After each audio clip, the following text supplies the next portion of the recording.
following exercise is for your legs, quads mainly, that's the front of your thigh, and your butt a little bit. You're going to start off in an upright position, hands at the sides of your head, feet a little wider than shoulder width. You're going to lower your body towards the floor, pushing your hips back first and then down and bending at your knee.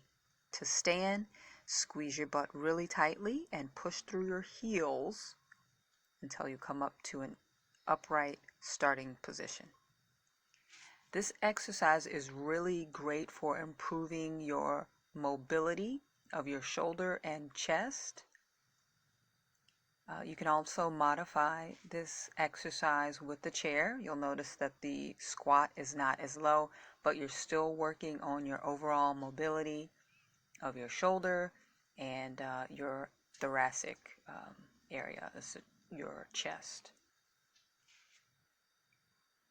Great mobility exercise. Thanks y'all so much for watching. Please like, share, and subscribe for more exercises.